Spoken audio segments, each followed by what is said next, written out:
Hey, sunshines. So let's talk about finding the angle measures of isosceles triangles. For this one, we're given the measure of the vertex angle, so that means we need to find the measure of the base angles. We know that angle B and angle T are congruent to each other, so I can set them both equal to x.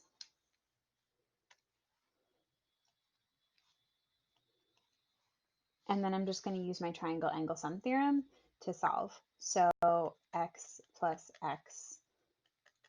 22 equals 180 because I know that the angles of all triangles add up to 180 degrees. So 2x plus 22 equals 180 minus 22 from both sides. 2x equals 158.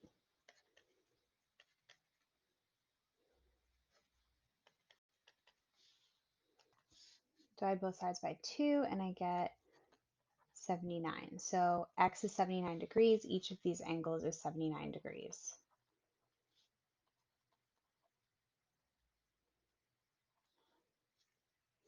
And so that's how you solve for the base angles when you know the vertex angle. And then we do the opposite if we want to find the vertex angle and we're given one of the base angles. So obviously to find angle B, it's the same thing. This one is 82. And then this one's going to be my variable, we'll pick y. So I add up my angles, 82 plus 82 plus y equals 180.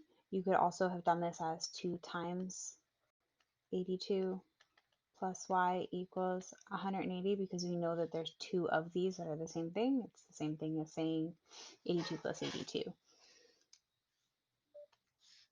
So 164 plus y equals 180. So I'm going to subtract from both sides.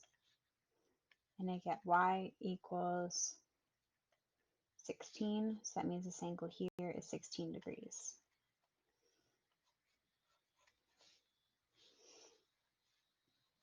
And so that's how we solve for the missing angles of an isosceles triangle. Now, sometimes I like to make things difficult by making you do real math. So the end game for these types of problems is when we do algebraic expressions. So for this problem, this triangle is sideways, so I've got, these are my two legs, and that makes these two my base angles. So even though it's sideways, this is the base, and this is the vertex.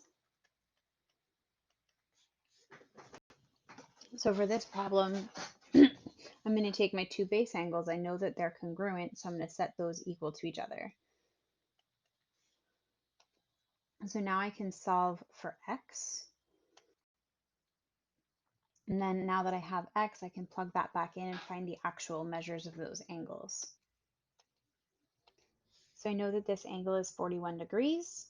These two are congruent, so I could plug it in and double check to make sure that I did it correctly, but I know that this angle should be 41 degrees as well. So I have 41 degrees, and then my vertex, that's not an x, is it? That's a y. But I know the measures of my base angle, so I know how to solve for the measure of the vertex angle using the triangle angle sum theorem.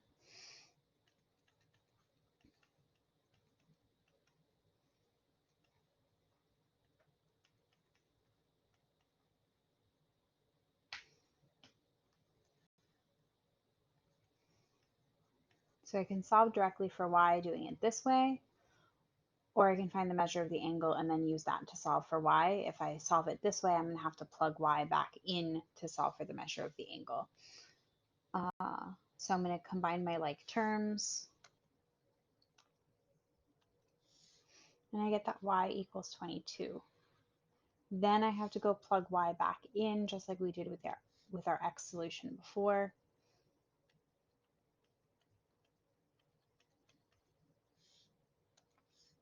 and we get 98 degrees. So depending on what you're being asked to solve for, if you were just asked, I could have given this problem and just told you to solve for y, knowing that you'd need to go through all of these steps to accomplish it, and maybe not ever asked you to solve for the vertex angle.